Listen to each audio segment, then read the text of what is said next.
sera avec nous, mais avant, c'est l'humour avec Nicolas Rafale, comme chaque lundi matin. L'humour comme vous y allez. L'humour, l'humeur, évidemment, avec le troubadour de Radio J. Bonsoir à toutes et à tous. Rions un peu ce matin. Amenons en cette veille de 3e conflit mondial légèreté et détente à l'auditeur privilégié de cette station émérite. Et débutons, Ilana, cette semaine dans la joie. Parlons de l'hospitalisation de Jean-Marie Le Pen. Ah, enfin une bonne nouvelle dans ce flot ininterrompu de mouvements tragiques. Alors non, loin de moi l'idée de rire aux dépens des autres, surtout lorsqu'ils sont tuyautés de partout. Ce n'est pas correct, mais c'est vrai que le vieux facho en liquette branché dans la fesse, j'ai presque un effroi à le concéder, à peine à m'émouvoir. Je suis un monstre, je le reconnais, c'est pas normal, faut que je consulte. Le probable effacement prochain de Le Pen dans le brouillard de sa nuit me mettrait moins triste que de voir un labrador souffrir, voyez-vous. La question se pose, suis-je normal ? Je ne suis pas un animal, je suis un être humain pourtant. Alors vous avez certainement entendu parler, une expertise médicale a constaté une profonde détérioration de l'état physique et psychique de l'ancien leader d'extrême droite qui risque de passer l'arme à gauche, ce qui pour un type d'extrême droite est un comble. D'ailleurs on devrait dire passer l'arme à l'extrême gauche maintenant, tellement l'ambiance est mortifère, ça sonnerait mieux. Détérioration du psychique chez Le Pen que le corps médical ne constate que maintenant. Nous, ça fait 50 ans qu'on a vu qu'il y avait quelque chose de psychiquement délabré chez ce type et on n'a pas fait médecine.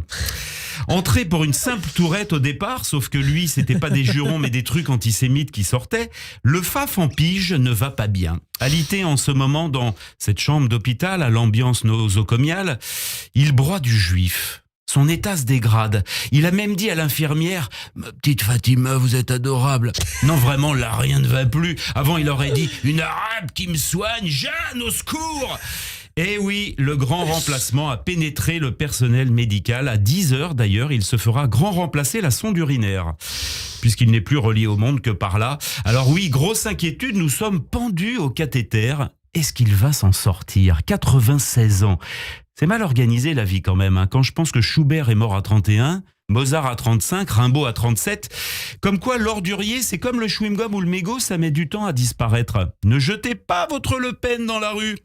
Aujourd'hui branché à des électrodes, ça lui rappelle certainement le bon vieux temps de la guerre d'Algérie, où il branchait lui-même les récalcitrants. Quand il y a de la gégène, il y a du plaisir. Réflexe de parachutiste, il voulait que tout le monde saute. Toute mon enfance, vous savez que j'ai eu peur de lui. Ma mère brandissait la menace. « Si tu n'es pas sage, je t'emmène chez Le Pen !» C'était les années 80, SOS fascisme. Touche pas à mon despote. Il avait été copain avec Delon en Indochine. Lui, le samouraï de la torture, le guépard de Montretout. Il nous a tout montré à Montretout, l'ignoble, le vitupéreux, ignominieux, le scandaleux. C'est affreux parce que quand je vois Marine, j'ai l'impression de le voir lui avec une perruque, comme dans le film Certains l'aiment chaud. Ouais. Paraît qu'elle est sympa en plus. Franchement, non, elle boit du rouge, elle fume des clopes. Elle a des chats. Elle a des chats. Enfin, les gens qui boivent un coup sont toujours sympas. Il y a que les hydrophiles qui sont louches. Celui qui arrive à un repas et qui dit « Je vais prendre une entrecôte et un quart badois », celui-là, je m'en méfie comme de la peste. Alors, le livre qu'il n'a jamais lu, lui, le père, L'étranger de Camus, évidemment. Alors, d'où lui vient ce goût pour la détestation de l'autre, ce hobby pour la haine de l'étranger ? Né le 20 juin 1928 et mort dans Ça va pas tarder, c'est imminent, dernier député survivant de la 4ème République, sa méfiance à l'égard d'un léger basané de peau et d'une filiation sémite est louche.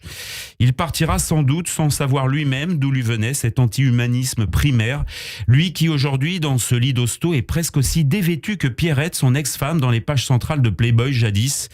Lui qui aura mugi sa vie, beuglé sa haine, remué son œil, comme disaient des proches, le faflarage à la retraite et qui a eu tous ses trimestres de haine déversés, partira d'un dernier soubresaut du cœur symbolisé sur l'électrocardiogramme qui finira par s'aplatir en une dernière ligne tendue façon salut nazi, non sans avoir reçu comme dernier sacrement l'offrande d'un petit plaisir à faire fondre comme une vie qui a passé un petit carré de chocolat amené par Fatima.